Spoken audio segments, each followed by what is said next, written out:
On today's Poker Live podcast, I'm back in the studios, joined by a legendary member of the poker world, Kevmath. What's going on, everybody? My name's Joey, aka Chicago Joey. Before we get into it, just want to let everybody know I'm done with my out-of-line travels for this time period, and Operation Pot Limit Omaha is starting very soon. Stay tuned for that. We got the close. We got the GTO's Way of Life, Eat Sleep PLO over on Teespring. Links in the description below. But that's it, man. I want to get into today's guest. This is a man who has helped out maybe millions of people around the world when it comes to wanting to know more information about different facts or figures over time. He's a man who was thought to be a robot for many years. I'm serious, thought he was a robot until he finally revealed his face one year. Ladies and gentlemen, we're joined by an American poker hero. We're joined by Kevmath. Kevmath, what's going on, Poppy? Welcome to the podcast officially, man. Poppy! Took us 45 minutes to get to this fucking point. So I'm glad we are finally on the air. Two American Poker Award winners talking to each other, conversing, whatever you call it. We call it a conversation, Kevin. That's what we call it around here on the Poker Live podcast. We don't call it an interview, man, like you just said on Twitter. Yeah, well, that was an hour ago. After we had ourselves a conversation during the time to actually get to this point where hundreds of people are watching on YouTube and other outlets around the world. Kev, what were we talking about? You want to give people them like a Cliff Notes version? Because that would have been a good podcast in its own right. Well, to start, basically, it was my fault. Anyone watching, it was my fault that we are having technical issues. My computer apparently does not have a working camera, which is kind of vital when you have a conversation with Poppy. And we were sort of talking about, maybe some ideas to get some views. It's like maybe screen shares from adult entertainment. I mean, but and don't tell them tell them what else we were gonna do, buddy. Come on. Don't tell them. Don't tell them. No, don't tell them. Don't tell them. Yeah, you're right. Me and Kevmath were trolling for views. Obviously it's poker 2017 right now. Views is all the craze, and me and Kevmath were thinking about some ideas we could do to get some views around here. Kevmath and myself proposed an idea. We'd maybe screen share some pornography and maybe whatever, man. Let's just get into it, Kevmath. So yeah, who cares? No, people don't care about my views about pornography. So you know what? We're here to talk about some poker. We are definitely here to talk about some poker. Let's give people a rundown on Kevmath. You know who he is. So Kevmath, if someone come up to you and said, "Hey, who the fuck are you?" What would you tell them, man? What would be kind of your little rundown, your 60-second introduction to yourself? Wow. So the 60-second version is sort of like I was this guy. I really like poker. I'm a big poker nerd, quote unquote. I'm on Twitter a lot. People ask me a lot of dumb questions. I answer them. I'm kind of popular on poker Twitter, on hashtag poker Twitter. People ask me stuff, I answer it. Sometimes I'm trolling, sometimes I'm not. I'm serious. Just trying to make a little bit of a living. And he left out. He's a poker award winning at the American Poker Awards last year. Well, you got the jury award, or was it Lifetime Achievement Award, Big Poppy? No, it was the jury award. I mean, I'm under 50. I can't get the Lifetime Award, man. I mean, listen. So let me give Kevmath a little bit better description. He gave it. I think he gave a bad description. So Kevmath's been around the poker community on 2+2 for fucking ever, man. I mean, I think even before I started playing poker on back in 2007, I think Kevmath was on there. He was always in the forums, always answering questions, always had a lot of information, helping a lot of people out.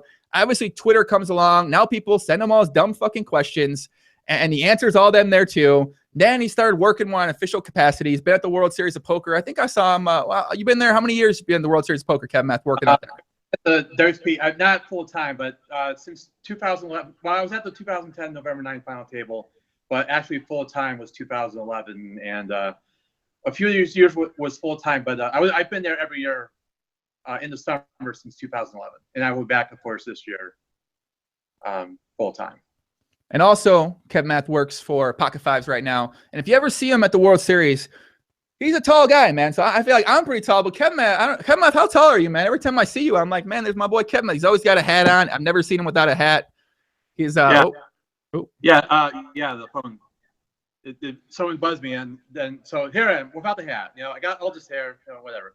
6'3", 6'3.5". I'm a little wide too. I'm a little bigger than Jamie Staples. But there's a lot of me to like, I guess. I think that, okay, now we got a good description out there, man. I appreciate everybody tuning in live today. It's great to be back home in studio. But Kevmath, why haven't we done this earlier, man? I feel like we've talked about doing this for like 2 years, but why haven't we done this earlier? I can't figure it out.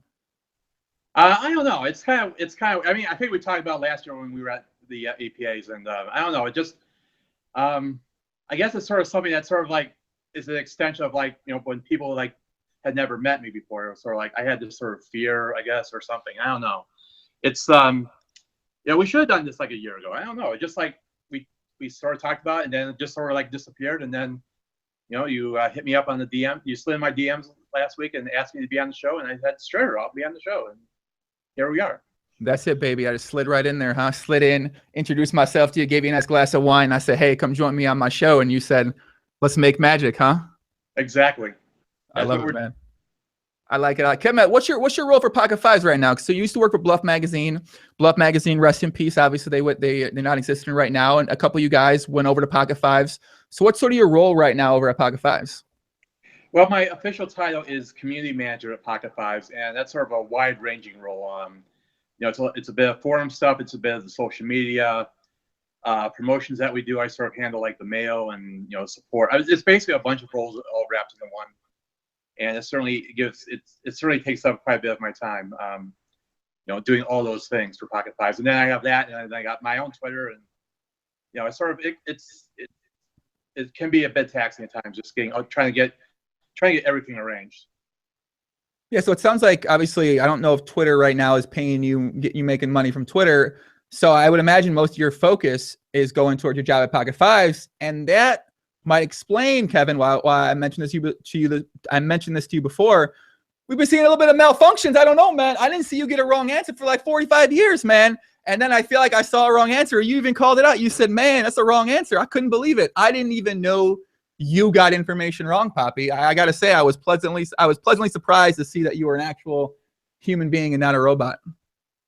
Yeah, I'm fortunate. I mean, yeah, I wish I was as perfect as everyone says I am, and it kind of annoys me. Because like when I do get stuff wrong, and that definitely wasn't the first time that's ever happened, obviously. It upsets me because it's like I have this role in poker media to be correct all the time, and just, you know, there's stuff like I know a lot, you know, information's wrong or it's incomplete, and called up about a week, you know, it was a couple of weeks ago when you were talking with what's his name, Mr. I can't remember his name now, the cash game guy, the blog, Andrew Nemi. Andrew Nemi, yes, Andrew, yeah, because I was watching that one, and you sort of had, you know, you were keeping praising me, and he was too, and then it's like you sort of had some issues, and I was like, and you know, I was like, you know, I didn't understand that. You know, I've been sort of slipping, so it's a little, it can be a little annoying to be like wrong and you know, get people correct me, which they should do. Or like, you know, and I sort of have that when I get in that mode where I'm correcting people and sometimes I'm being a little bit of a dick about it, and, you know, it doesn't feel as good when it's on your end. You know, when people are doing that to you. Mm-hmm. I gotta say, Kev, I gotta be honest. If you ever get something wrong and I see it, I'm correcting you ASAP. Like it might be a dream, Poppy. It's a dream of mine to correct you or something. I'm telling you right now. I don't know when it might ever come again, but it's a dream. I got a dream. Well, that's a good dream to have, I guess. I think it is, man. What's kind of in poker right now, man? What's got you excited? What's got you? Because you've been around poker a long time. What's got you pumped up, man? What are you feeling right now? What's your favorite thing in poker? Well, right now I'm here at Seminole Hard Rock Hollywood for the WPT Tournament of Champions. So that's the current thing I'm excited about right now. Of course, we're about 8 weeks away from the WSOP. Always a good thing to be excited about. You know, that's the big happening in poker all summer. You know, being in Vegas and watching all the poker action right in front of you. You know, mm-hmm. all the tournaments going on. It's certainly something that I certainly enjoy. You know, being there in person to see all that action. Yeah, I agree. I definitely agree. I think being out there, I mean, it can definitely be draining, but it seems like what are you doing when you're out there? Because a lot of times I see you, man, you're just chilling. You got the hat on. You're like at the final table or so. You're just like, you're always there, it seems like, but I can't figure out what the hell you're doing out there, man. I see you with the hat. I come try to grab your hat. Like I want to put it on. I don't know. Yeah, well, it's you know, it's sort of like, it's sort of like I'm just doing a lot of Twitter stuff. I got the hat back on, so it's a rare moment when I'm without a hat in public, I guess. Just like I'm just watching stuff. There's stuff on Twitter going on. I'm updating stuff on Twitter. Answering people's questions on Twitter. It's sort of like, that's what I was doing last year when I was working for the WSOP. It was like, it was kind of cool, just like wear my hat, wander around all the tournament areas, just looking at, watching stuff and answering stuff, and it's like the greatest job I've ever had doing that sort of thing. And because people are so happy for me to work for the WSOP because I had done this sort of thing at home. So it's nice to be in Vegas, getting paid a decent amount of money, and doing the same job that you're doing for nothing. And it's nice to get the appreciation from the people. Yeah, I mean, it seemed like everyone's pretty happy about when you're in control of the World Series Poker Twitter account, and I feel like you got some leverage also in a little bit of negotiation because I think you do a great job. And I don't know, man. They maybe bring someone else in. I'm not sure if they could do a good of a job as you might be able to do on there because you're on the ball pretty much the entire day. It seems like throughout the summer. Yeah, it was definitely, that was one of the things. It was sort of like when the days when I was doing it like the full, like a 12, 13-hour day, basically being on the Twitter. And, because some people, we know it in previous years on the WSP account, people have definitely been out of line. Not the way that you are out of line, Poppy. Bang, bang. Different type of out of line. And, and it's sort of like, it sort of creates that friction that, an antagonistic attitude that some people have between themselves and the WSOP and vice versa. And True. I was sort of like trying to be the customer service guy, it's sort of like, I'm sorry this happened, and it's sort of like I make try to smooth everything out and make everyone happy. Yeah, I mean, I think most people in the past, when the WSOP Twitter account wasn't run by you, certainly was some issues for sure. They definitely tweeted out some things that were certainly debatably OOL out of line. But yeah, man, people, no, I don't know anybody that hates you, man. I never heard somebody say a mean word about you. I mean, well, there was, that one girl said something about you. I don't know what happened with you two, but there's a couple people. I mean, I don't know. There's this gentleman on the internet now that he's a king of something. I've heard. I don't know. I think I don't particularly follow this person, but apparently he's been saying some things. But it's like whatever. That king guy. He doesn't like you. Apparently, that's what I've heard. I've heard people say, like, I don't know. I don't follow the guy, so I mean, I'm getting this third hand. I could be wrong. This could be another situation where I am wrong. But I don't, because I don't follow this particular person. But I mean, people talk about him all the time, and he's apparently very popular on the internet today. Okay. So what's kind of like your favorite thing in poker right now, man? Because you've been here through it all. You've been here through back in the day. There was all the live pros, full tilt pros, Tom Dwan, sort of transition to Isildur, and now kind of poker, it's transitioning to the Twitch guys, transitioning. Obviously, it's the rise of the supreme leader, Douglas K. Polk. The supreme leader has fucking risen to the ground, and everyone's just bowing to his ashes as he fucking sprays down with the machine gun. So, I mean, what are you feeling about the poker world right now in terms of how it exists at the moment? Oh, I mean, I think Doug is definitely great with the. I mean, he's a king of YouTube. It used to be, a couple years ago, we were all about Twitch. Be on Twitch, doing a stream for 10 hours a day. Grinding 4 tables and all that stuff. And there's definitely people that are great. Jason Somerville, he's the king of Twitch poker. And you know what? And I certainly, he does great stuff. And I'm certainly not saying, I'm not going to say anything out loud. Bang. But it's sort of switched back now to YouTube. And with Doug and the various poker bloggers out there, yourself, doing this stuff on the YouTube. It's sort of like we all thought everything was going to be on Twitch. Certain people are just like, Twitch poker was the future, and nowadays it's switched back to YouTube, which is great because people don't, maybe not everyone wants to watch 10 hours of streaming. They want to hear a conversation with their favorite poker personality or someone do strategy like Doug Polk does, or the comedy, or all those other bits. It's great to have that kind of variety on poker online. The online poker games. We've seen what's going on with PokerStars and all this other stuff. It's sort of like it's this big search for content out there, and yourself, Doug, a lot of people are sort of providing their own type of content, which is great. and it's sort of outside the poker. I mean, I've been in poker media proper 7 years. Let's say 6, 7 years, and I've definitely seen people are sort of have their issues with poker media about certain opinions that they have, or they feel like they're in the pocket of the poker sites, et cetera, et cetera.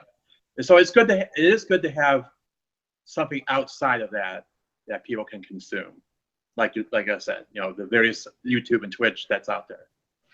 Yeah, I mean, I guess it might be a good time to let you know I have been sponsored by PokerStars this entire time, Kevin. They've actually been paying me the entire time.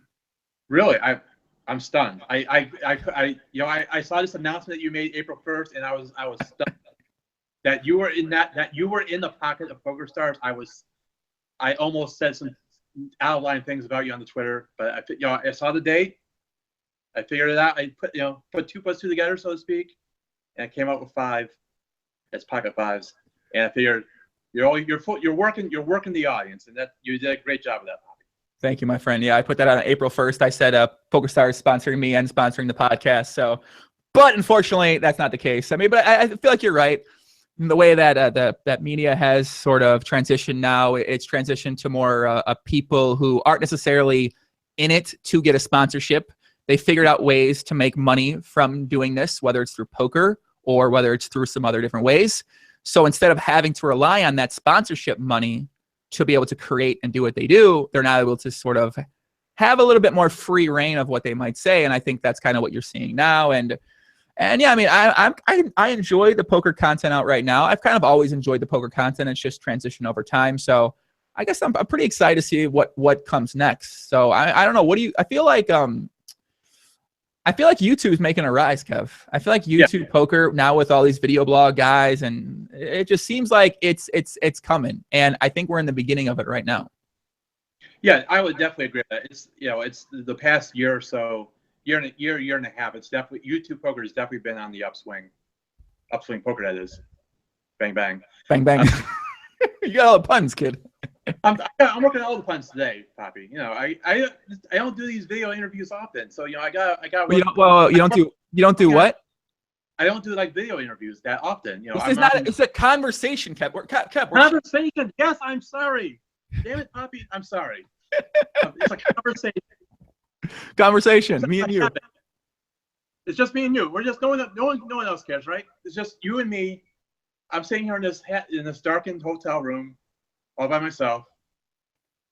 And it's just me and you chatting. That's all it is. How many people are watching on the YouTube right now? 0. No one's watching, Kevin. It's just me and you, man. It's like we're standing there in the reel right now. I'm drinking a margarita. You got your Twitter out. You're tweeting something. Oh, you just tweeted about Kate Hall. Look at that. It's just like we're right there. Yeah. Conversation. You got your Cuban hat on. I wish I had my Cuban hat. My Cuban hat's in my suitcase. I had to hurry up to get back home here. Yeah, and then it took 45 minutes to get to this point. So what was, whatever. Yeah. Yes, this conversation that me or you are having, and eventually someone will watch this. Maybe a couple people watching the archives, and they'll get a laugh, or they'll wonder why I'm a quote legend and all this other stuff. So.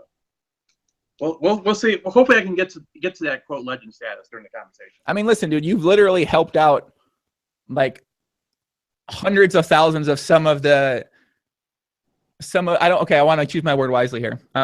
You've helped out hundreds of thousands of some of the most dumb questions I've ever seen in my life. And there are no dumb questions, sure, but I've seen some of the questions you get, man. My mom would call them dumb. All right. My mom would call them dumb questions. And you've took the time out of your life for many, many years to help people out and to inform them, even help out smart people too. Smart questions. You get all sorts of questions. And I feel like that's why I feel like you've been able to be rewarded with that, with have these jobs and to get paid to do this stuff, because you do such a great fucking job at it. And you've helped people out, that you provide this service that for some reason, I mean, I don't know, you could have been in some industry. What made you want to stay in poker? Like, what made you want to be this involved in the poker world? It's kind of like, it seems like you could have taken that work ethic and taken that sort of that, I guess the work ethic. You could have taken that to anywhere and done anything. So why poker?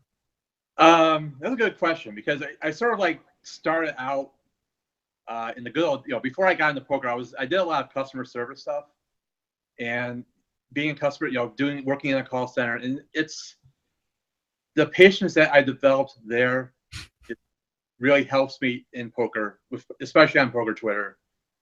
Like one of my first real jobs I had after I graduated from school, I went to college to be an accountant.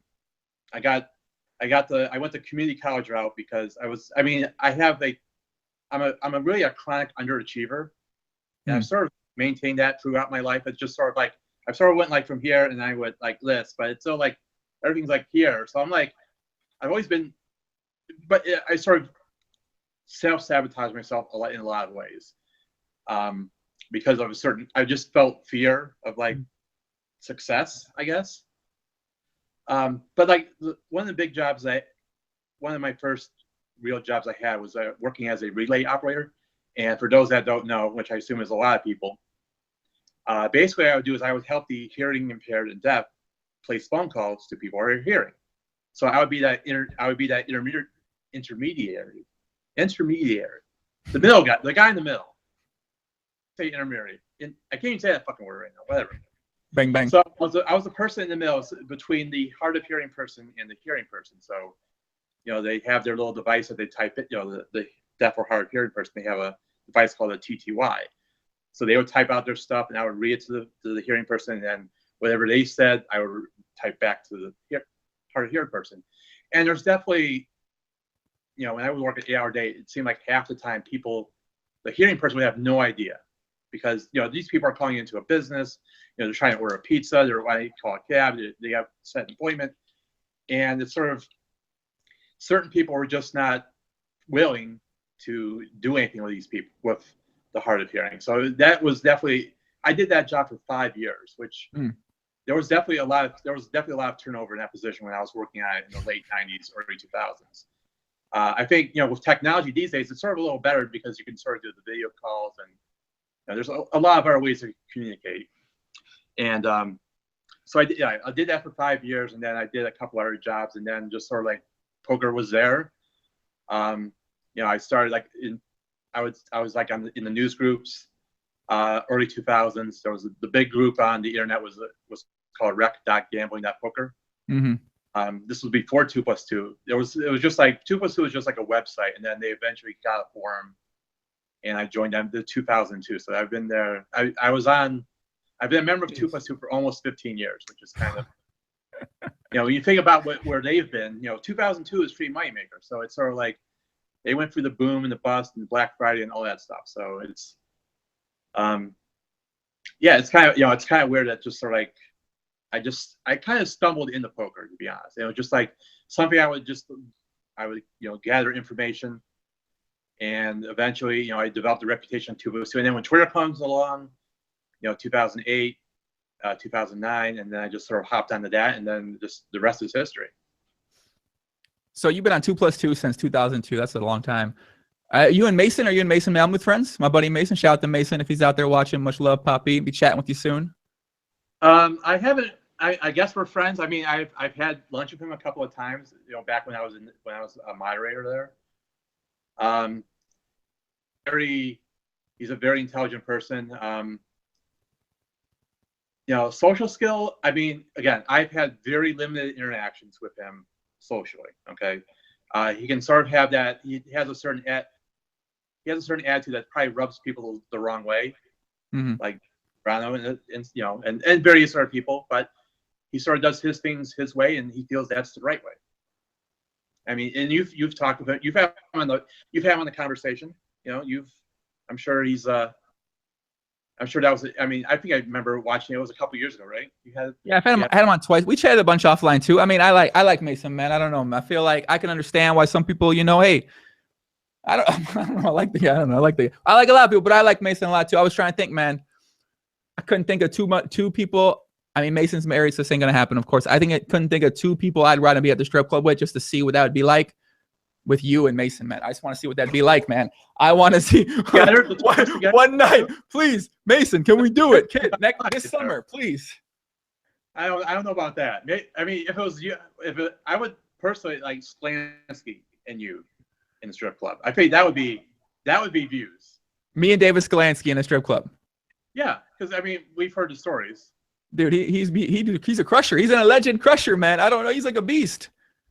That's well, I've heard stories, but it's he's an art. They're sort of Skransky and Malmuth together are complete opposites.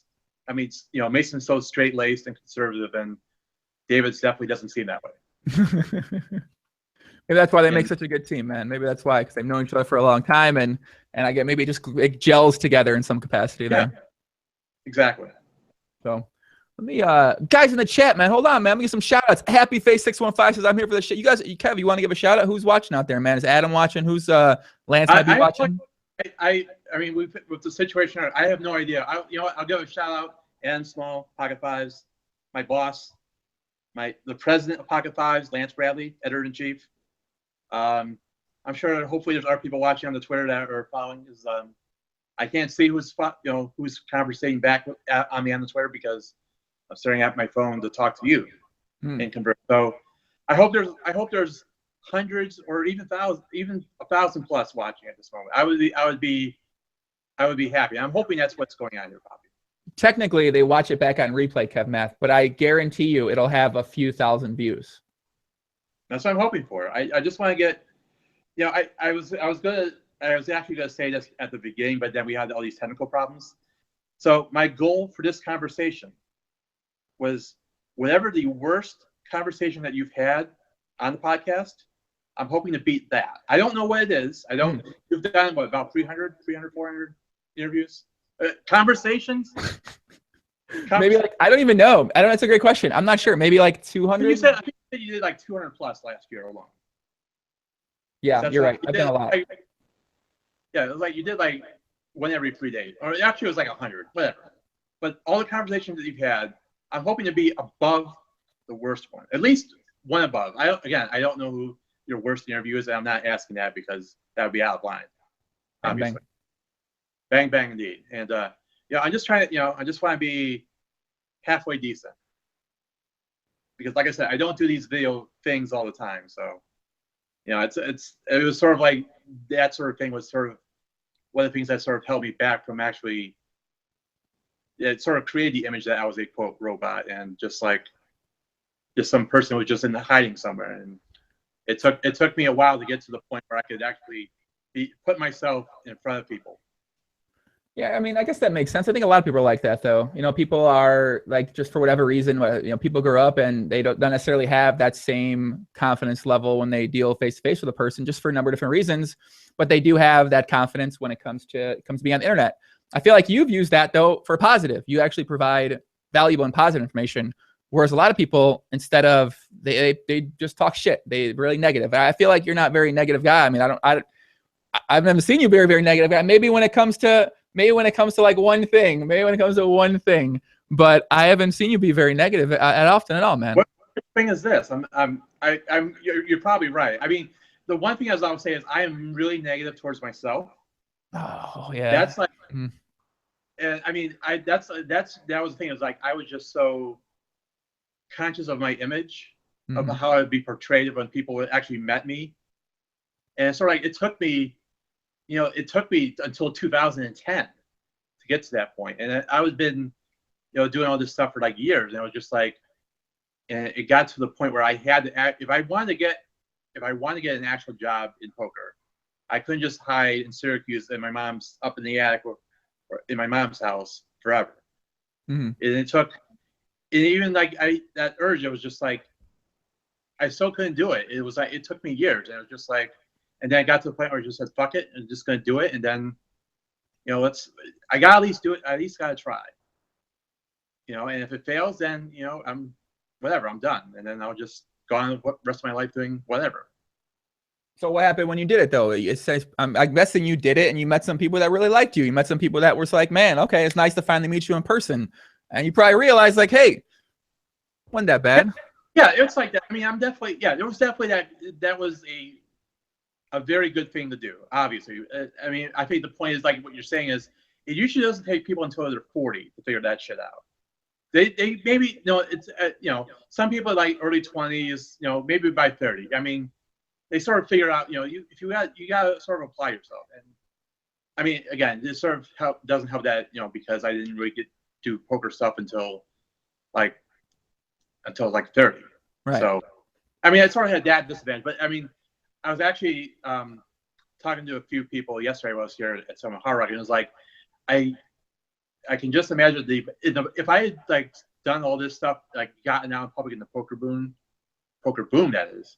I mean, I could have made, they were throwing money at everyone.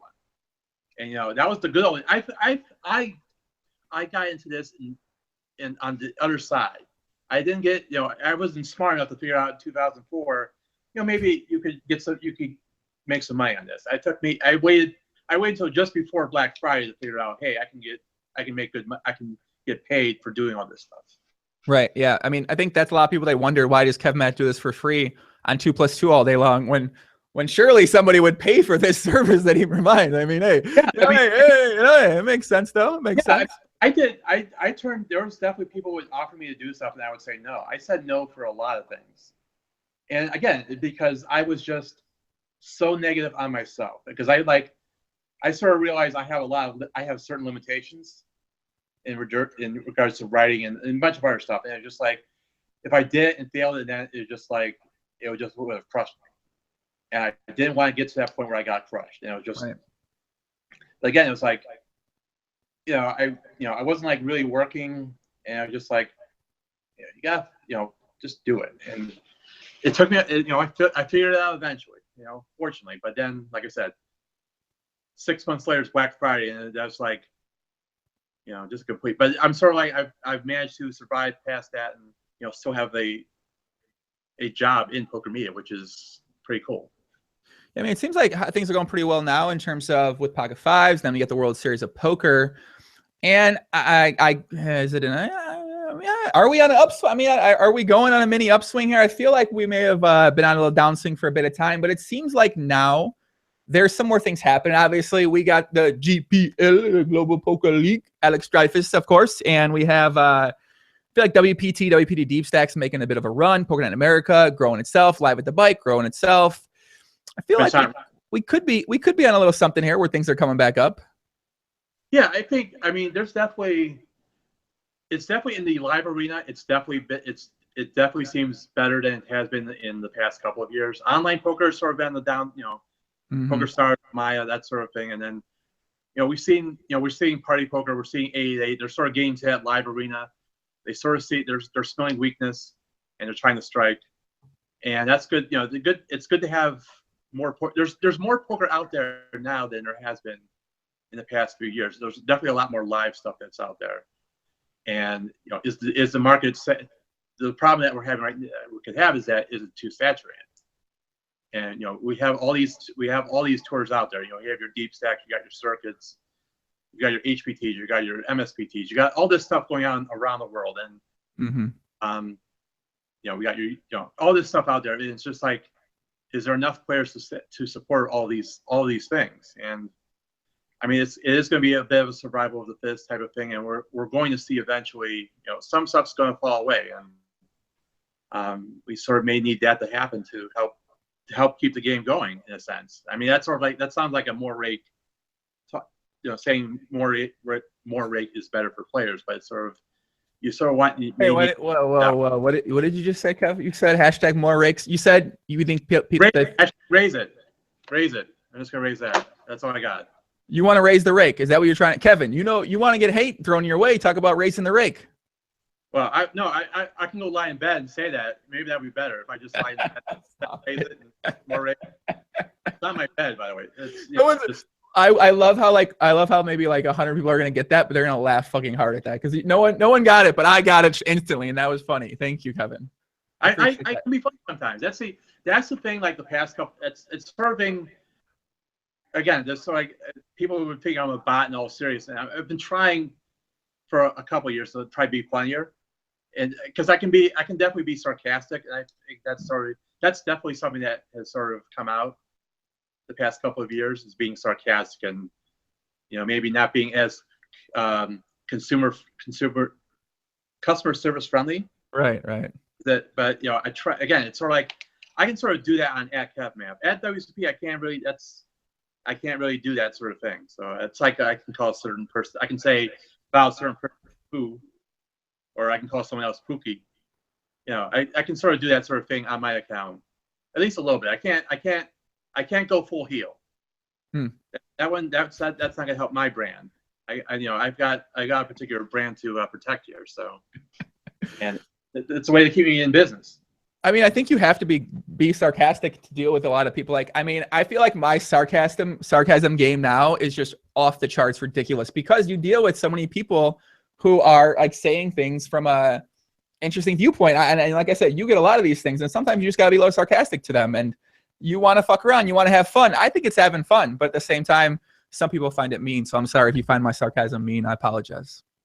To you. Apology accepted. But I think I get your sarcasm.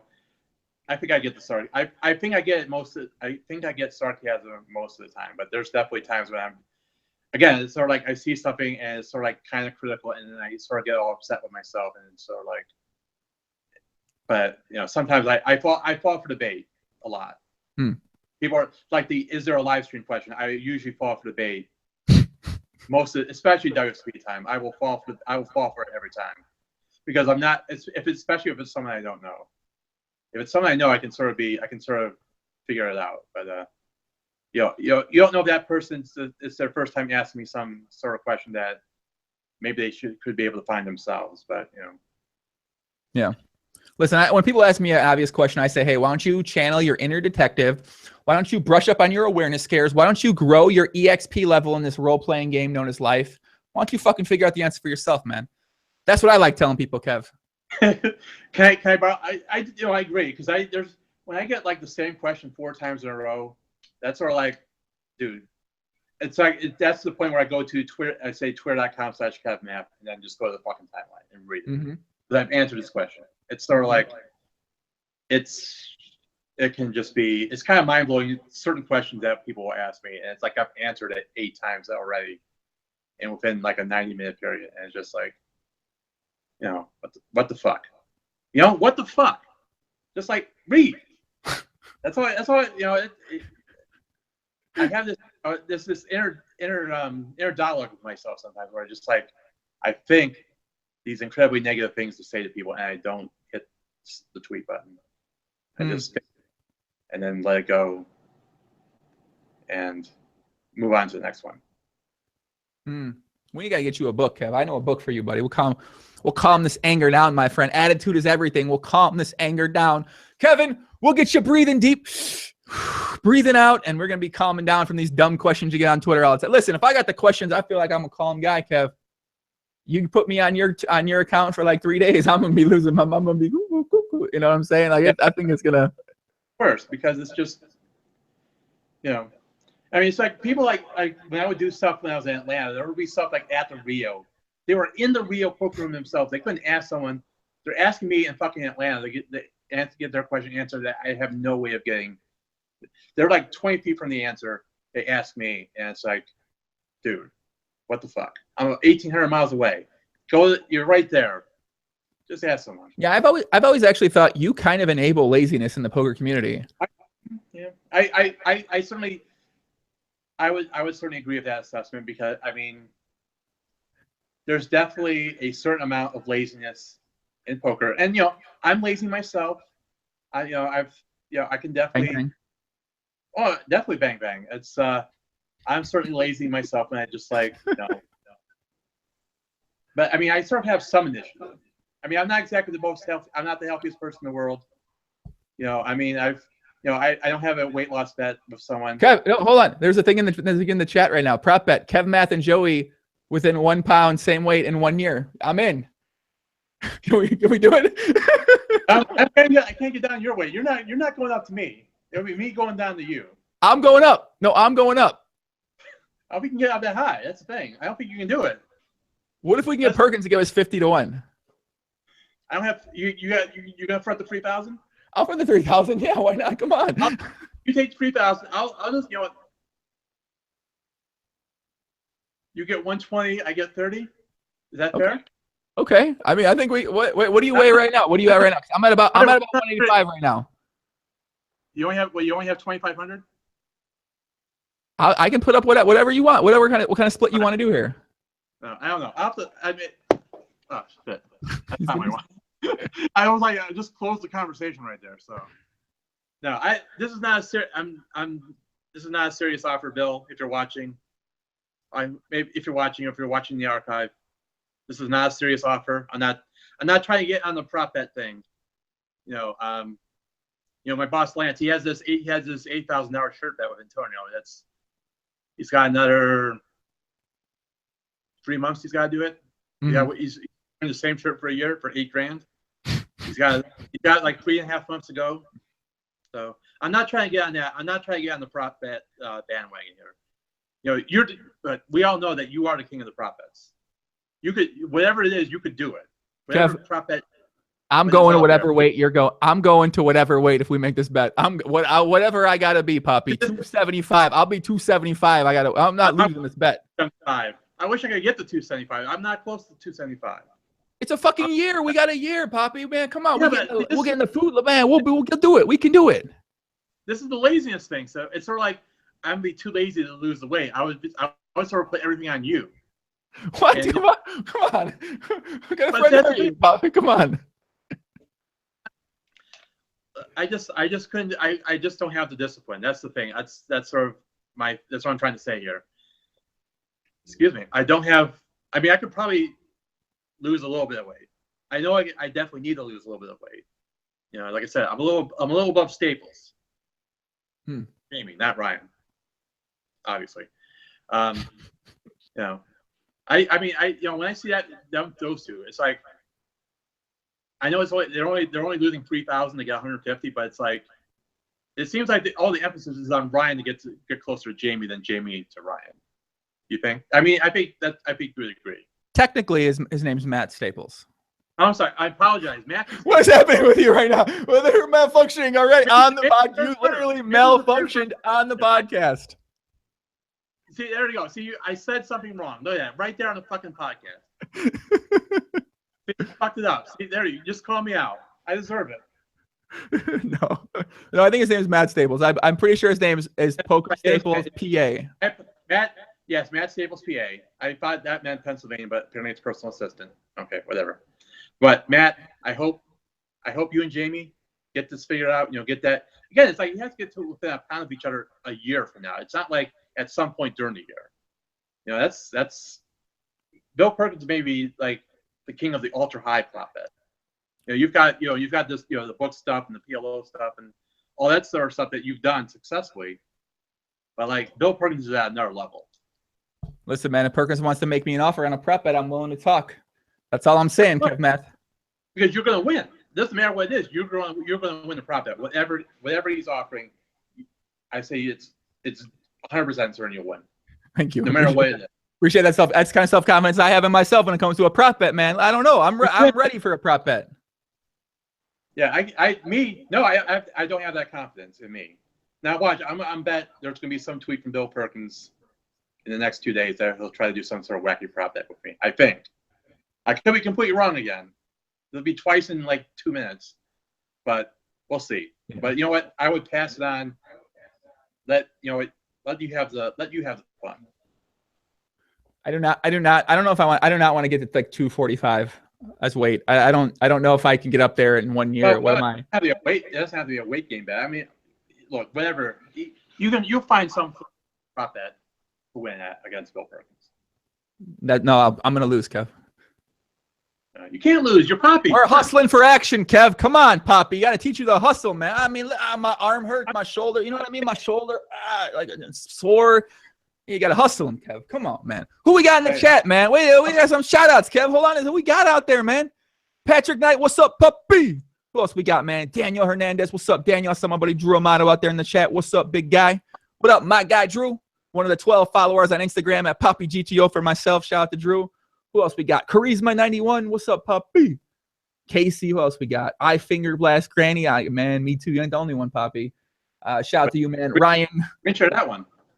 What'd you say? Have him screenshot that one about finger blasting his grandma. I don't know if it's his grandma. I think it's grandmas in general. He's alleging. He's alleging that he finger blasted grandmas as a whole, I believe, not just his specific grandma. Okay, fair enough. My bad. Yeah. Who else we got? Nasty Nate, Brian O'Connor, Zach Aspamila, Kristen Spockstoff, Zach Wilson. What's up, Zach? What's up, puppy? Who else we got? Movie Maker JJ Casino. What's up, Movie Maker JJ? He says hi, Kevmath. Kevmath says hello, baby. Martin Vander Erst. What's up, Martin? What's happening, man? Martin Peacock, you leaving some annoying comments. I'm gonna give you a shout out anyway. What's going on, buddy? Can I give some more shots? I only give out 2, so can I give a couple more? Kevin, you need to give out more shouts, please. I gotta give a shout out to my former employees at Paul Orstein, who's got the check mark at Poker Central. Mm-hmm. Tim Fiorenti got the check mark working at ESPN. I'm jealous of those two. They got the check mark. I tried to get the check mark. No, they deny me right away. I was so disappointed to not get the check mark. You should get the check mark. I don't want the check mark. I do not want the check mark. Anyone with a check mark, I think is like kind of a cock. You know, I don't know it's feminist, what's in line, whatever. Okay, but whatever is got a check mark, I don't know, man. I don't want a check mark on my name, and I'm gonna get one eventually. So don't use this against me, people. But I don't want the check mark on my name, Kev. Right. Yeah. I would love to get the check mark because I just feel like I deserve it.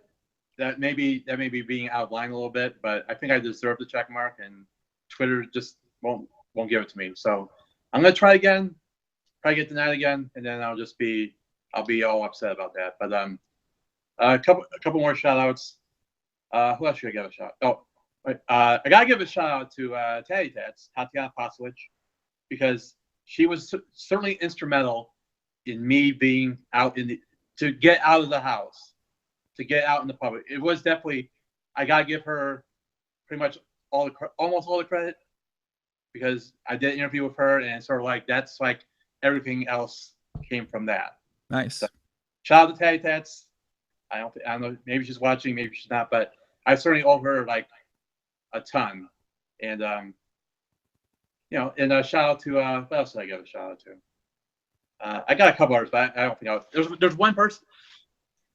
You say there's not many people that hate me, but there's one person in particular. I won't give them the satisfaction.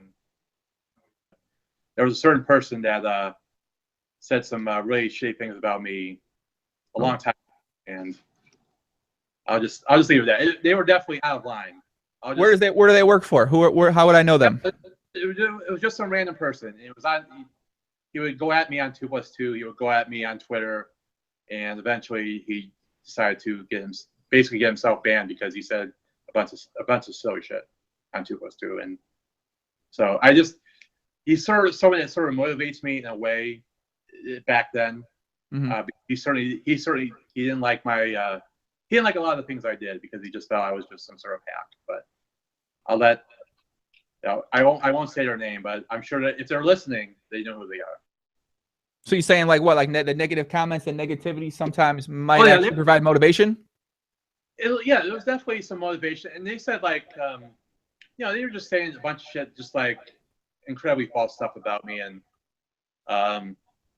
it got to me. It got to me a bit. And it sort of, kind of gets a little bit, right? Mentioning him sort of brings it up, but it's sort of like, it was sort of a motivation to, keep doing what I'm doing and just like, he certainly upset me enough. So, and then he was sort of like, he would create another account and apologize. And then he would do the same shit again. And just like, I sort of have my moments of nerd rage out there, and he's certainly been part of that at times. So shout out to him. I don't know who this guy is, but shout out to him, man. I don't know. He might be in the chat right now. He might be watching, Kev. He may be tweeting at me, but I blocked him unless he created another account. But shout out to him. What's like the weirdest thing someone said to you on Twitter, Kevin? Wow, that's a good question. I can't. There's nothing that's coming to mind that's sort of like, I don't know, nothing poker related. I don't know. I can't really think of. I'm sorry. It's like I don't know. I wish I had like a really good. I wish I was like clever enough to come up with an answer, but I'm not. So I can't answer that for you. I'm sorry. Yeah, I don't know. I don't really know. I don't get too many weird things said to me also. So I mean, it's. But you do so much stuff though. It's sort of like you're such an intriguing person that people are more likely to say like weird shit to you than some goober on that's on the Twitter all day long. So yeah, I mean, I get some. I've been getting pictures of cocks, Kevin. That's just been the new. Been a thing. All right, I'll say this. I have not gotten a picture of a cock, and I'm hoping not to get a picture of a cock now that I've said that, because that's certainly out of line. Yeah, please don't send Kevin a picture of a cock, please. But I also I get an equal amount of naked women too, though. So it's not completely unbalanced. Balance. I don't get that either. So, I doubt that's gonna happen either. So I'm probably gonna get a bunch of cocks and no, I'll get a bunch of that and no naked ladies, and I'll be like, I'll be a disgusted panda. This is kind of what being on poker Twitter is all about, man. Is that you sometimes deal with these things. You get these weird things sent to you. You get these weird messages sent to you. Sometimes you get these weird. Cocks for Kevin. I agree, Gary Devaney in the chat. Cocks for Kevin. Listen, man. If any cocks out for Kev, please, Zach Espinelli. Please, guys, if you can show your support. Hey, guys, listen. If you like what Kevmath does, and you've enjoyed listening to him today, and you like what he does on Twitter, send him a picture of a cock. All right, please, just give him one. Just give him a smooth one, though. What kind? Smooth. Smooth. All right, smooth. You can throw it in my way too. Whatever. Fuck him. Why not, man? I don't want to put him Kevin on an island by himself there. Look, I know Doug likes it when people get their dongers out, but in this case, I'm gonna say, please no dongers out for Kev. Keep your dongers in your pants for Kev. All right, keep the dongers in your pants. Please keep the dongers in your pants for Kev. Exactly. All right. Well, I may have to turn off the preview image for this. So now because of this, because I got so out of line to talk about cocks for Kevin. Now I'm just gonna turn off preview on the Twitter. So cocks for Kevin. Avoid all these issues. Tell you what, I'm gonna get Doug to do a contest, and I'm gonna have him tweet it out, and then I'm gonna retweet it too. And we'll have to go up the entire Grind Nation, put it out there too. What does the winner get? What does the winner get for that? Oh man! All right. Kristen says, "Nice hair, Joey. Good change from the homeless look." Yeah, I agree. I decided, hey, it's about time I cut up my long hair. I had the scraggly facial hair going on. I decided to cut my hair up and bring it back here, man. Bring it back home. Yeah, you're looking great. I gotta say, the haircut definitely. I definitely need a haircut. Yeah. Well, first of all, thank you, and second of all, why don't we get you a haircut, man? We'll get you me and Jimmy Stapler's haircut here. We got the sides up. We'll get the. I don't know if I want that kind of haircut. I've seen the Staples haircut. I don't think I can pull off. How would you know? It's just too much hair. I just want like a trim. I got an idea, Kev. I got an idea. Seriously, why don't I dress you in some poppy attire this summer? We'll get you a fucking GTO's Away Alive tank. We'll get you some sweatpants. Get you something like that. I got sweatpants. I got that. No, we gotta get you some special sweatpants, Bob. We can get you some stylish sweatpants. We'll get you a GTO's Way Alive tank. We'll get you some stylish sweatpants. We'll go to the barber. We'll look at our haircuts together. I'll get you the poppy haircut, and you'll be set for World Series. What do you think, man? One day this summer, please, let's do it. That may be something. That may be a possibility. If I can get the hat. Can I get the poppy hat as well? You can get the poppy hat. I'll get you a hat. I'll make sure I get you a special hat just for you, my friend. So this may actually happen. So seriously, this is gonna happen. We'll get you some product in that bad boy, man. I mean, oh my god, I'm pumped up, man. I'm excited. Does Teespring do they offer tank tops that big? I think so. Yeah, I think so. I'm pretty sure they do. The free X for it. Well, like a free X, I guess it would be. It's like a couple extra bucks, but I guess we'll see. Listen, kid, if we can get I forgot. We got my boy Ross Henry in the chat. He says the Hammer. I forgot about your Hammer nickname, man. Oh my god, I deprived the people of your Hammer nickname. I cannot believe this right now. Thanks, Ross. I appreciate that. Yeah, that's fucking Hammer, baby.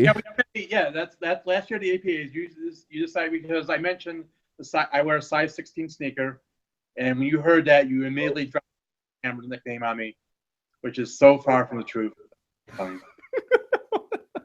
If that was true, I would not be sitting here talking to you, talking about poker, because I would be actually using the hammer in the ways that it's meant to be used. We could. I think that's definitely. I'm far from that, so that's why I am the big fat mess that I am right now. So because I do not have a hammer like you think. You have a receipt? You have a receipt? I'm like in the middle now of all your conversations. I'm like in the middle now, right? I'm not the worst one ever. Listen, Kev, you know the motto. If you make a claim about yourself that may seem a little bit far-fetched, especially when you got a nickname like the Hammer, we ask for receipts, Kev. You know what it is, man. No. I'm not. You know what it is, Poppy. No dollars out for me. Sorry, folks. I'm not gonna. No cocks for me. Dude, you are one of the most humble men of all time, Kev. I got to be honest with you, man. It's not humble. It's fat. Trust me. I sort of know. You can't fool us, Kev. It's okay. You can't fool me. Me and Ross aren't going to be confused by this. Oh, so it's gonna be. So we're gonna show it to you two only. Is that the thing?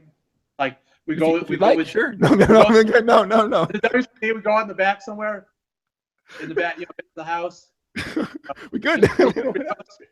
Listen, I got a girl. She actually handles all this stuff for me, Kev. I'll bring her out in Vegas. You go ahead and show, or you can show my assistant. Jonah will be there. Wizard assistant. Perfect.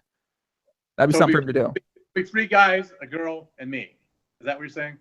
Well, I gotta see for sure. I gotta be there. I'm not taking this for granted, Kev. I want to see. See, that's a facial expression that you want to see, right? That's one of the facials that you want to see. Just to hear you talking about my alleged hammer. This is playing poker discussion that we're having right now. Listen, I'm willing to prop at this, Kev. If you're interested, let me know, okay? No, we're not. There's no prop about what I have. You know, this all got started because we were late on the podcast, and me and Kev got a little fired up. Okay, we started coming up brainstorming some ideas for views, and we shit got out of line on the pre-podcast discussion, and now it's just spilling over to this podcast right now with the comments in the chat, man. Yeah, can we swerve ourselves away from the hammer? And there's got to be someone there that has a question. GPL, what do you think about the GPL, man? GPL, the jury, poker war. What do you think about the whole process for GPL? Future GPL season 2. What do you think? Well, I mean, season 2 is going to be interesting. I mean, we haven't heard anything about it, and our boy Alex Stripes has put out. He puts out these images. He's got this GPL India. He's got this GPL China. He put GPL season 2 on the website. Mm-hmm. We don't know anything. It's sort of like it's definitely going to be a scaled down version of what they did last year. That's a given. It will just be in the cage. They'll be in the cage, not the cage that we were talking about earlier. Stop it. We are not steering back that way. Fuck. There may be the cute thing. Maybe it looks like it's going to be a much shorter season. We're going to see if there's some new people that get in the mix, or there's some people that were just disappointed in GPL and just don't come back for season 2. Someone like an Aaron Paul, I don't think he's going to be back for season 2. What other celebrity Alex can dig up to play a little bit of poker? Yeah, something tells me we're not going to be seeing Aaron Paul back in the GPL this year, Kev. I got to be honest with you. Yeah, I've heard. I assume you've heard. I've heard things, and I'm sure you've heard things. Something tells me I don't know. Maybe they're different things. You may have heard things that I haven't heard. But I think you would be more in the know because you and Alex are like this. You're that tight. That's my guy. I like Alex. Yeah, Alex is my guy. I like Alex. I've sort of had my issues with Alex, obviously, but I mean he's got a vision, and it's great that someone has a vision, and maybe season 2 it'll be a much better experience. Maybe they'll do some Hold'em X stuff and play it. They'll play in somewhere else besides a warehouse or on crappy webcams. So we'll see. Okay, tell us how you really feel, Poppy. What? That's what it was. It was the way that's all it was last year. It was just people on webcams and someone in the cube in the warehouse. That's all it was. It was supposed to be Wembley. It was supposed to be Wembley Arena last year. That's where the finals were going to be in London. They're going to have this 15,000 seat arena sectioned off for the hundreds of people who would want to watch the GPL finals. But it was like it was kind of like that. It was in a warehouse off of Tropicana. House in Vegas. That's where the cube was stored. It was in a warehouse off of Tropicana. I was there. I was like at least 3 people there, man.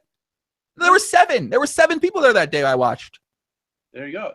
I think I was watching some person streaming 10 cent, 20 cent that got more viewers on Twitch, but so some random person playing slots got more people. Listen, Kev, we're not going to judge our metrics of success by how many concurrent viewers we have at the moment.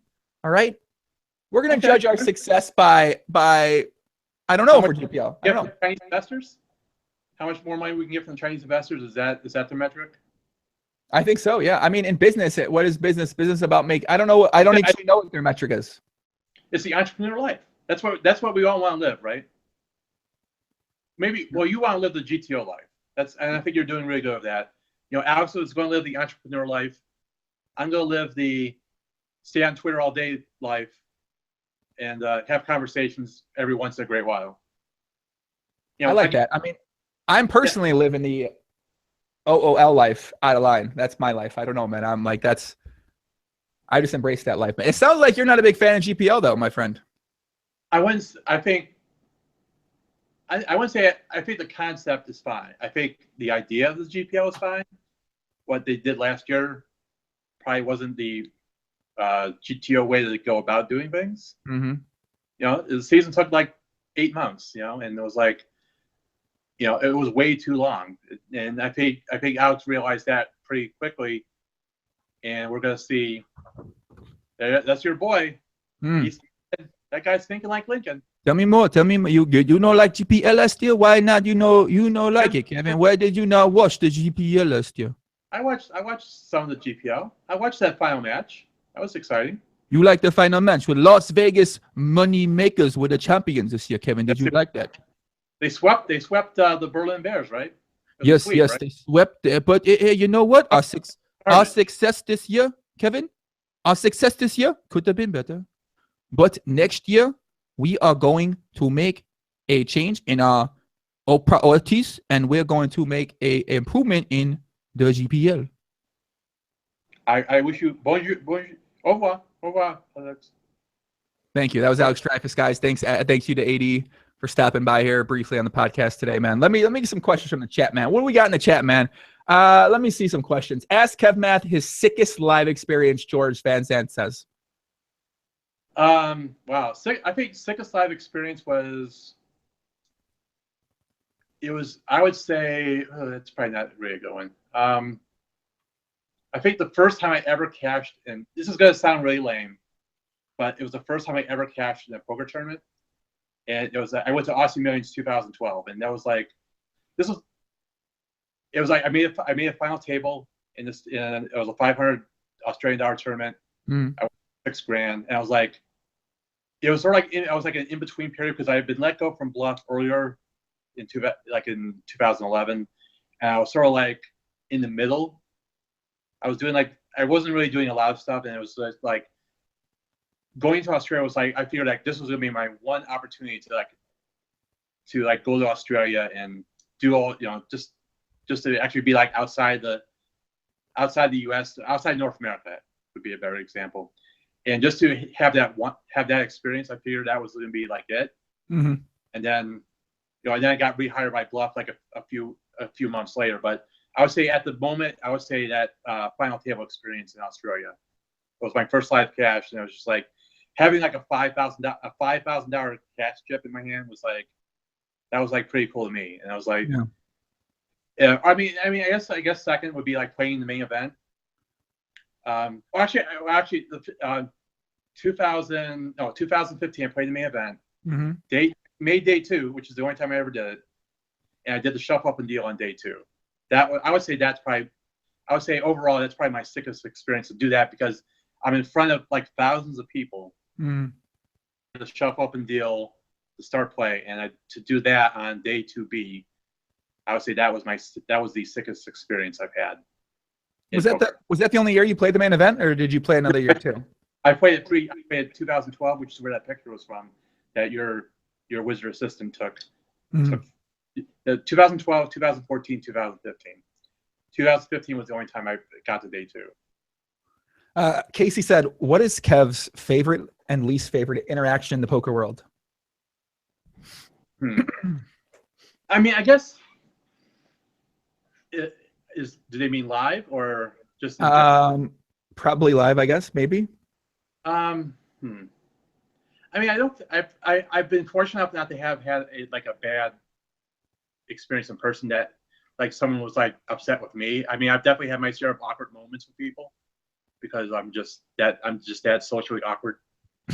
And I still am at times. But I can't think of like a bad experience, like that I've had in person. I've met, it's sort of nice when people say hi to me and they thank me for what I do. And like, when it's like a really famous person, Mm-hmm. like a Phil Lock. Like I was in the media room one day a couple years ago, Phil Lock was in there and he like sees me and he's like, I'm not worthy. And it's just like, it's not like you sort of expect him to like read my Twitter. It's just sort of like, it's that weird experience. And he's actually DM'd me a couple times about stuff. And it's sort of cool, like to have someone like that famous, like DM you. Mm-hmm. I mean, most of the time it's like, there's definitely not a lot of nobles in poker that do it, but like, Phil Lock's sort of like above that in a sense. I mean, like in a mainstream sense, right? And it's cool that he'll like, ask me something and it's like, I'll answer it and he's thankful. And that sort of makes me feel good. Yeah, I think that's pretty cool, especially when people who are, well known in the industry, have had success in the industry, recognize you for your work. I think that's obviously, that's always an awesome feeling for sure. Yeah, definitely. It definitely is. It's like, like it's like when I go to Vegas for the summer, it's like when they thank me for what I do, it makes me feel good inside. Mm-hmm. That these particular, I definitely get a lot from people who are not as known. Just like, like a regular person who's asking a question that thanks me. And I certainly appreciate that as well. But it's sort of like, it's a step above when it's like a really noble person that does that thing. Let me see here. Ask Kev for a Viffer story. I don't have one. Okay. I don't, again, this is sort of like my lack of social interactions. I don't have a Viffer story. I don't like have a really good story about, hanging out with poker players. Well, so wait, you don't have a very good story. You don't have one very good story? Because Kev, I'm gonna dedicate my summer to fucking changing this. If you don't have one very good story, kid, all right? Is it gonna be me in the sweatpants in the tank top? We're gonna. Guys, listen. If you're out, listen. If you're out there in the chat right now, I need you to listen to me right now. I need you to listen to me hard. I need you to listen to me really well. I need to be, in case you need to remind me about this every single day till it happens at least once. I am going to provide Kevin with a poker story that he will never forget this summer. This is my word. This is what I'm saying. Please, thank you. And please just say, when is this happening?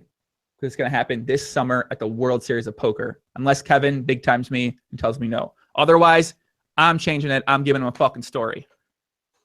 Do you have ideas? I'm sure you've got dozens of ideas popping in your head right now. They're out of line as a motherfucker. Yes, Kev. I have a lot of ideas. I'm pretty sure they would be out of line. I've got a feeling about that. Yes. No question. It will be out of line. No question about that. No, I understand that. Joey. Yeah. Like probably VOOL. Very out of line too. I don't know if I would go that far. Out of line, I could sort of see.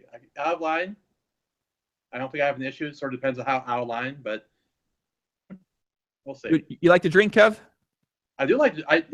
Really, the only times I drink is when I'm at a poker tournament. What about drugs? No. Okay.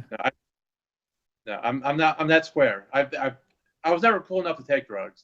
No one ever offered, and I was never in a social circle to get into that drug atmosphere. Do you want to be offered drugs? No, I do not want to be. No, I'll gladly. I've been known to drink several beers in a sitting. Okay. Yeah, especially if I'm if I'm feeling like really not happy, I will drink several amounts of beers. Perfect. I got a plan. Boys, I got a plan, and it's going to be glorious. I can't wait. Jonah will be there too, Wizard Assistant, and he'll make sure to that we get it on that we get a little bit of it on camera. He's going to provide the beers? Is that his job? No. He's just going to provide. He'll just be there. He'll just be participating in the activities. He's going to be the eyewitness. Yes, for sure. For sure. I have an idea in my mind. Natasha Melky says, what's both of your favorite drinks? My favorite drink is either a whiskey and Coke or a margarita with a little bit of salt around the rim. What about you, Kev? What's your favorite drink? I can have Jack and Coke is always good, or I can have or Corona. Those are my two favorite, Jack and Coke and Corona. That's like my drinks, and then I drink margarita too. That's kind of my drink too. Right there, Joe. Right there. We're gonna have a couple. All right. I'm in, dude. This is gonna be fucking epic. You don't even like. I'm like changing that. I'm serious. I'm like, this is on my list, right? I should see. This is what I get for not having a story. It's all my fault. Yeah, this is gonna be all your fault, man.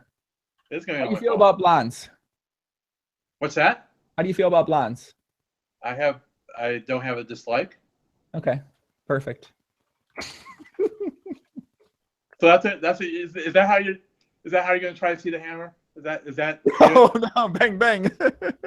No. Well, yeah, not a bad idea. I hate the idea. I don't hate the idea. I don't hate the idea. Andrew Fudala, Joey, when are you getting to Vegas? I'm not sure. We'll see. We're taking it day by day. When are you going to Vegas, Kev? What's your schedule like for this next 2 months before summer? You're in Florida right now, and then what are you doing? I'm not doing anything until Vegas, so I'll be in May 28th through July 18th. Where are you staying at? Be at the Rio. At the Rio. Okay, perfect. Jack and Coke, blondes, Coronas. All right. Coke zero. Not that Coke. I don't like. I know that. Let me find some more questions up here. Online poker stories, Alex says. Do you have any online poker stories, Kev? Do you ever try online poker at all and have something bad or good happen? What the hell? Online poker? Oh, I am borrowing my boy, Al can't hang. What's up, Al? What's happening, brother? No, he's not killing my room. Nah, he ain't doing nothing too crazy. He took his dick out though. It got weird for a second, but I mean, hey, besides that, it's okay. I just said no hookers in my room. We're good. You got to watch out. That I remember a hooker out in Florida stole my watch one time, Kev. Be careful down there, bro. Yeah, I've heard those stories. All right, dinner time. All right, dinner time it's a live update. Dinner time at the WPT TOC. So shout to dinner time. Shout to dinner. Wait, any online poker stories? Okay, online poker. Nah, I mean, I was always playing. I would just play like the micro limits. I didn't, I wasn't a good poker player. So I sort of realized that right away. I wasn't going to be. I have enough trouble doing 2 tables at once. So I played low limits and sucked. So I'm sure if you dig up my shark scope from today, it would be pretty laughable. What was the other question? That was it. That was the question right there. We got a good one there in the chat. Actually, I'll give you. I have this story for you. Okay. I can give you about the great game of Pot Limit Omaha. Oh, okay. So I've only played the great game of Pot Limit Omaha once. Okay. And I did it on like about 3 years ago. So it was a 2-2 game. That's again because I'm not ruled for pretty much anything. But my friend, shout out to Maria Lizette.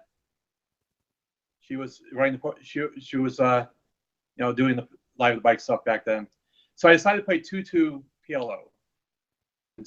Again, I've never really played PLO unless like micro stakes online. So early on, I get the ace 2-3 double suited, and I decide I folded ace 2-3 double suited pre-flop, and I found out later that the other guy had the other ace. He had like a better. It was like a raise, re-raise. It was like a 5-bet. And I looked at my ace 2-3, and I figured I was like really screwed, and I let it go. It's surely in the arc. If someone can dig up, I know. Again, I sort of realized I sort of suck at poker. I know that look on your face. I'm embarrassed to tell the story, Poppy. If someone who has a Live the Bike subscription find a 2-2 no limit game around the LAPC, I think it was 2014. I got questions. How much money was in your chip stack at the time? Well, it was, I think I bought it for 200. It was probably like 180 or something like that. Yeah. I don't remember all the details, but I do know. Yeah, I know you're looking at me, and I was just like, I'm kind of scared of money, and I think my opponent sort of realized that, and I'm sitting there in my Atlanta Falcons hoodie, and I'm looking, and I see ace 2-3 double suited, and I just like I just felt he had ace ace much better cards, and he was gonna hit. We're gonna get the money in. The flop would come. He would have a flush or something, and just like I would go busto, and I folded like a pussy. All right, Poppy. Yeah. You have to. It has to be in the archive somewhere. Yeah, for future reference, if you ever get in that spot, ace 2-3 double suited has 53% equity against random aces. So in that situation, you actually are ahead. And when you do put this, just for future, and if you do put that amount of money in, and when you put the 3 and 4 bet in, and you already have some money invested in that spot, you got to go with it, man. Yeah, you got to go with it. Yeah, I know. I was incredibly stupid. I realized that is pretty much the moment I folded. I was just like, yeah. I felt he actually had like I found out later he had ace something else. So but I was just like a complete idiot. I know that. I'm ashamed. I apologize. I mean, listen, I've heard of worse plays, Kev. I got to be fair with you. That's not the worst play. I've heard of much worse. I mean, it's not the worst play I've ever. I mean, it's a bad questionable play, but it's not the worst play. You know, it could be worse. You could have had 700 big blinds in your stack and then called off with aces on the river on the boards 4, 5, 6, 7, 8. That would have been one of the worst plays. Yeah, I knew right away it was terrible. I knew that. I knew it as soon as I did it, and I just like. I didn't want to be there like for 5 minutes. Like it was like relatively early in the game. It was like 15 minutes in, and I was just like, "Yeah, I know it's like a really dumb move," and I did it anyway because I'm a pussy.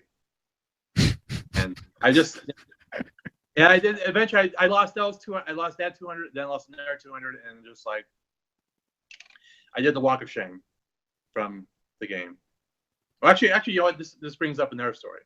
Okay. Okay, 2010. Okay. December 2010. I'm in Atlantic City. WSP Circuit was doing the regional championships, and this was like my first like real writing assignment for Bluff. This is like a couple months after I got hired. Okay. Mm-hmm. So I took the bus. I took the Greyhound from Syracuse, where I live, to Atlantic City because flying's a joke. You know, it's just Syracuse is a really expensive place to fly out. So I took the bus. The 10-hour bus ride from Syracuse to Atlantic City. No big deal. I didn't mind, honestly. But that's where we're off into this part of the story. So we get down to the final table relatively early, and I decided to go over to the Borgata to play some poker, to play some cash games. You know, I played the 1-2, whatever.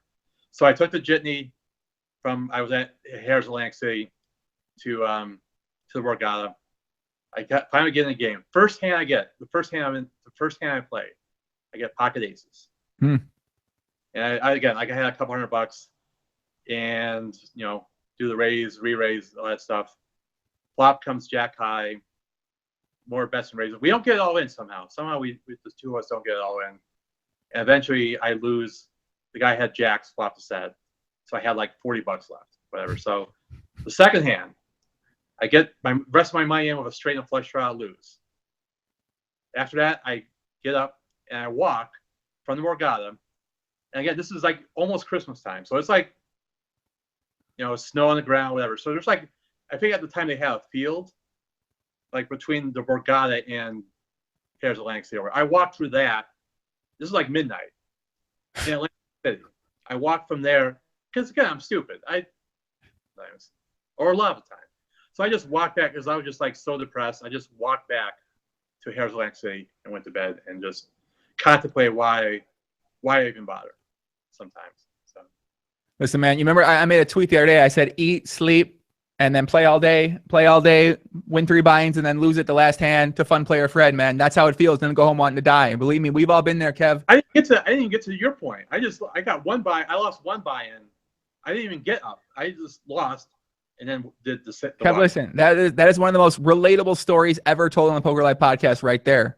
My audience out there, they relate to that story right there for sure. Because that's how a lot of people felt, man. You go there, you take your bullet, man. You get off work, you have a fucking Corona, you get in your car, you put your seatbelt on, you put on some music, you go to the casino, first hand, fucking tight player, Ted over there ends up stacking you and you go home.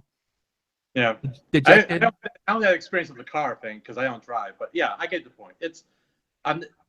I get what you're saying, Poppy.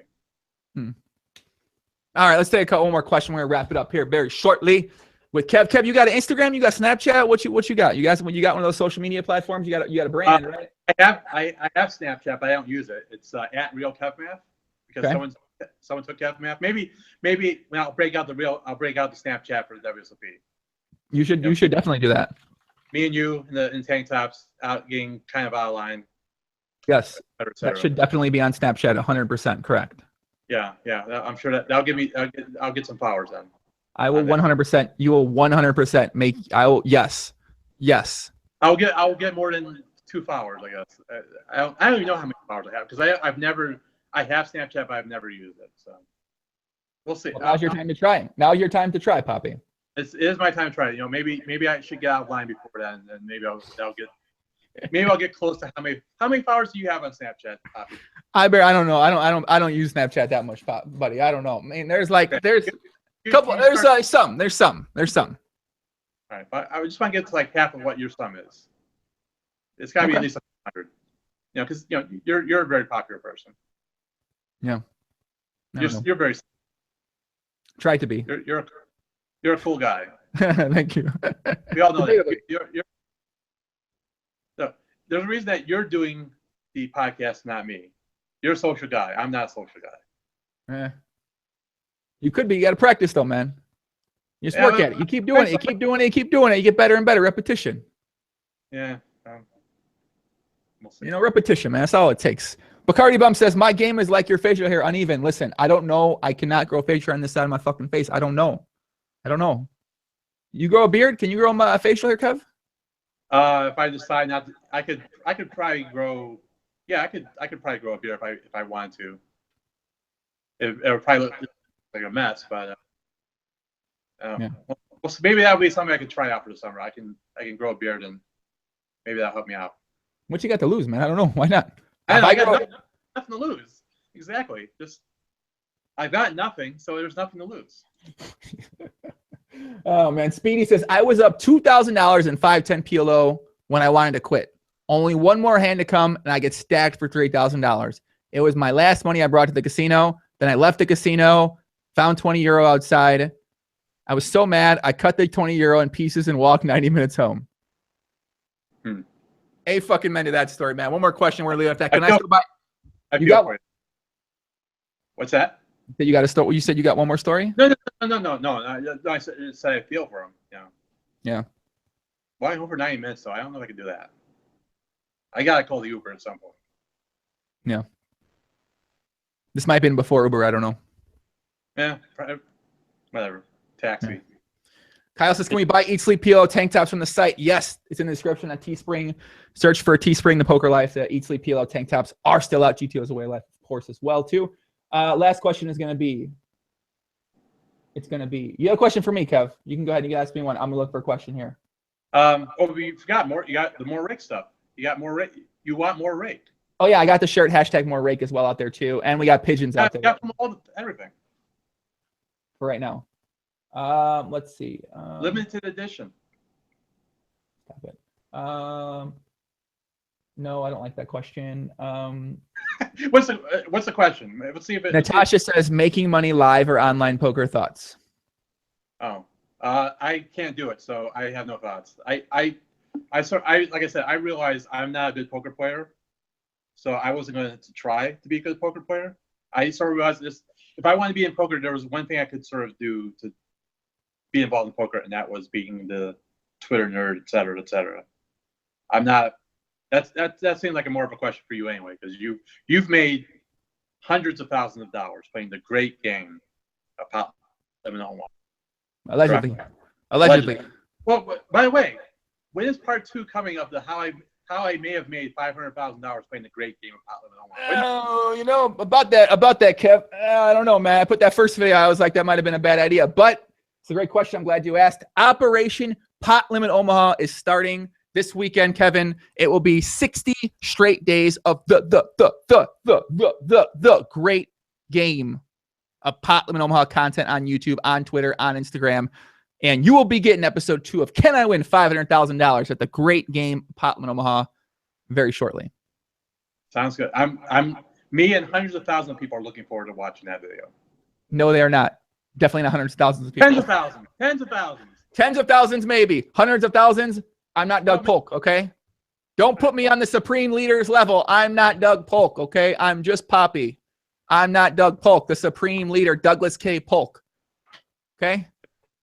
That's not me. You could be a solid number 2, though. You could be a solid number 2, though. I'd be happy to be a number 6, Kev. Put me in number 6. I'm fine with it. I just want to fall in line in the supreme leader, Douglas K. Polk himself.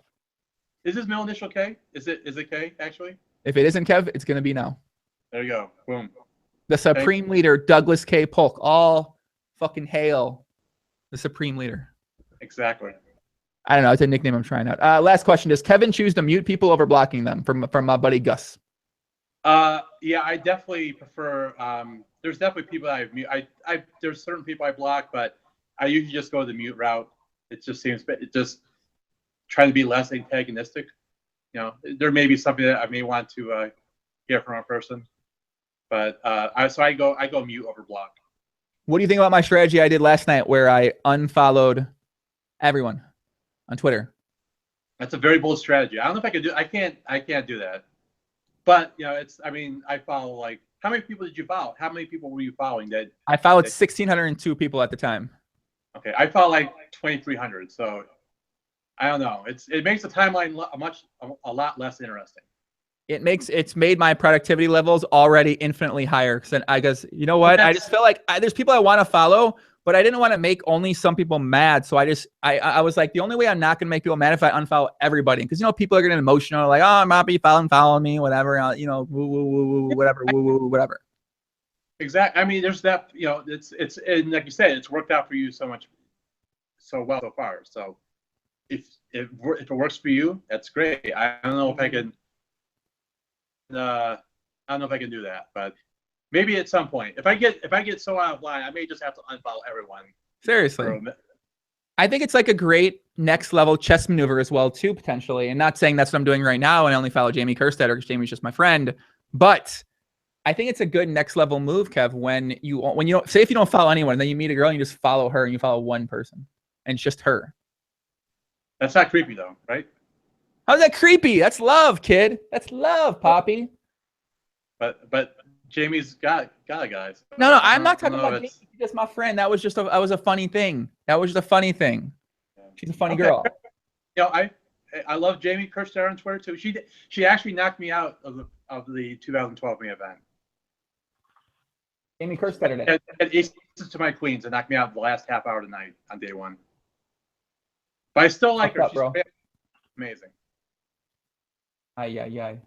Creepy confirmed. Listen, I don't give a fuck what you guys say. I'm taking my own route, man. I don't care. Just in my opinion, it's my opinion. It's not Poppy's opinion. You know, maybe if it's like 2, maybe if it's 2 women, maybe. What if it's you and the girl?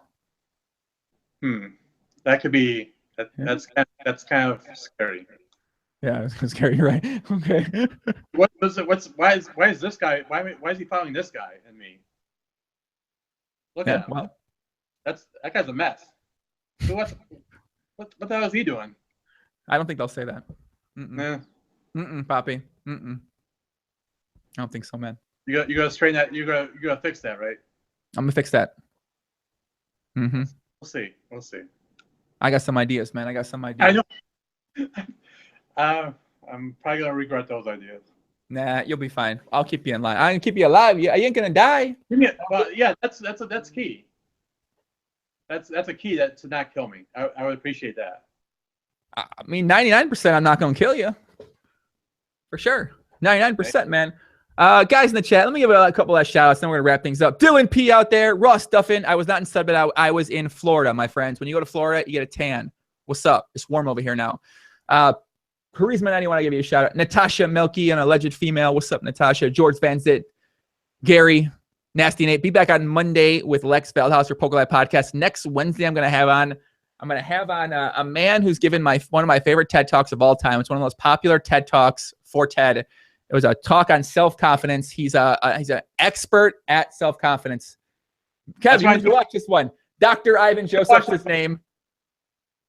You got to watch this one, Kev. I'm telling you, man, you got to come out for this one. That's going to be next Wednesday. I'm excited to have him on.